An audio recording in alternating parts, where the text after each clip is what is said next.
CM Vishnudeo Sai बोले, हैदराबाद में बैठे माओवादियों की आकाओं के इशारों पर बातचीत नहीं हो सकती। इनके निर्देश पर केंद्र और राज्य सरकार शांति बर्ता नहीं कर सकते। इसके लिए छत्तीसगढ़ के नक्सल संगठन को आगे आना होगा। नक्सलियों को लेकर देश में सबसे बेहतर छत्तीसगढ़ की नक्सल पुनर्वास नीति है। ये बातें छत्तीसगढ़ के सीएम विष्णुदेव साय और गृह मंत्री विजय शर्मा ने आज गुरुवार को new circuit house civil line में आयोजित प्रेस कॉन्फ्रेंस में कहा।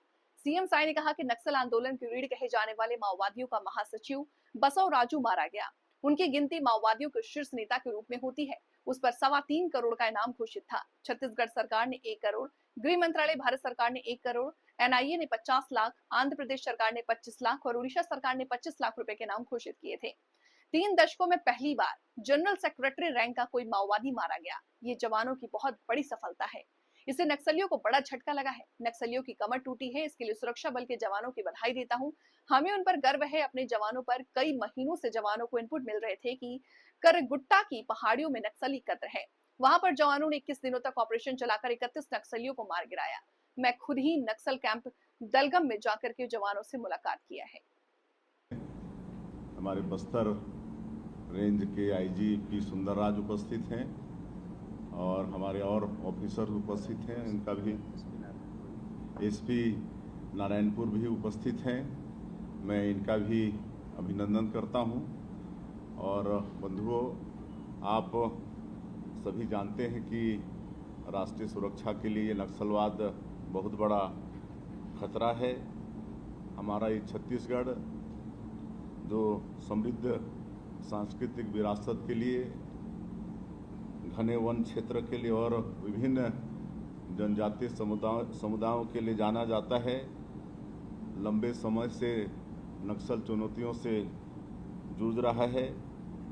नक्सलवाद ने बस्तर क्षेत्र में वहाँ के नागरिकों और विशेषकर जो हमारे जनजातीय समाज के लोग हैं उनको भय, हिंसा और असुरक्षा के माहौल में जीने के लिए विवश किया है और उन्हें स्वास्थ्य, शिक्षा जैसे मूलभूत सुविधाओं से भी वंचित इस नक्सलवाद ने कर दिया है। हम लोग हमारे देश के यशस्वी प्रधानमंत्री श्री नरेंद्र मोदी जी और हमारे देश के यशस्वी गृह मंत्री श्री अमित शाह जी के मार्गदर्शन में करीब 1.5 साल में जब से सरकार में आए हैं तब से बस्तर क्षेत्र में माओवाद को समाप्त करने के लिए लगे हुए हैं और हमारे केंद्रीय और छत्तीसगढ़ पुलिस के जवानों के बदौलत असाधारण सफलता भी हासिल हो रही है और लगातार ऑपरेशन हो रहे हैं। आप सब लोगों को मालूम है और उसमें हम लोगों को सफलता भी मिल रही है। इसी तरह से कल हमें एक बड़ी सफलता मिली है। हमारे सुरक्षा बल के जवानों ने नारायणपुर के अबुझमाड़ इलाके में गोलीबारी में 27 कुख्यात नक्सली न्यूट्रलाइज किए हैं। इसमें 2 हमारे जवान भी शहीद हुए हैं, उनको नमन करते हैं। नक्सल आंदोलन की रीढ़ कहा जाने वाला माओवादी का महासचिव और पोलित ब्यूरो का सदस्य बसवा राजू उर्फ गगन्ना इस कार्रवाई में ढेर किया गया है। इसकी गिनती माओवादियों में नंबर 1 के रूप में होती थी। ये बसवा राजू उर्फ गगन्ना 3.25 करोड़ रुपए का इनामी था। इसमें छत्तीसगढ़ सरकार द्वारा 1 करोड़, गृह मंत्रालय भारत सरकार द्वारा 1 करोड़, एनआईए द्वारा 50 लाख, आंध्र प्रदेश सरकार द्वारा 25 लाख और उड़ीसा सरकार द्वारा 25 लाख का इनाम घोषित था। 3 दशकों में पहली बार हुआ कि जनरल सेक्रेटरी रैंक का कोई माओवादी न्यूट्रलाइज किया गया है। यह बहुत बड़ी सफलता है और इससे निश्चित रूप से नक्सलवाद को एक बड़ा झटका लगा है। नक्सलवाद का कमर टूटा है और इसके लिए मैं अपने सुरक्षा बल के जवानों का शौर्य और साहस को प्रणाम करता हूं। उन पर हमको गर्व है।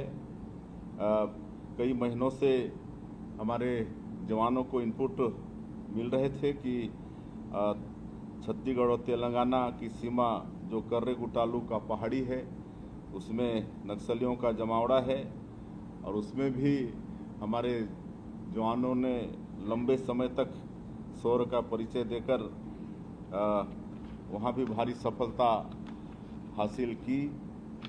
मैं स्वयं कर्रेगुड़ा के पास वाले कैंप में गया था गलगम में और उन जवानों से मुलाकात की थी, उनसे वार्तालाप भी किया था और उन्होंने जो 21 दिनों तक ऑपरेशन किया और कैसे कैसे कठिनाई सहे वो सब उनसे वार्तालाप हुआ। तो इस तरह से हमारे जवान बड़े मुस्तैदी से नक्सलवाद के खिलाफ में लड़ रहे हैं और इसमें कहीं न कहीं डबल इंजन की सरकार है उसका भी लाभ है।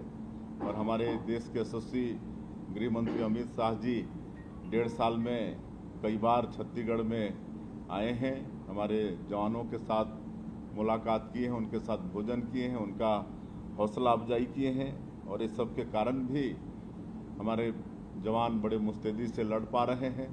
हम स्वयं एक नक्सली कैंप में एक रात गुजारे थे। हमारे प्रदेश के ऊर्जावान गृह मंत्री ये भी लगातार उनके संपर्क में रहते हैं और उनका मनोबल हमेशा बढ़ा रहता है और बड़ी मुस्तैदी से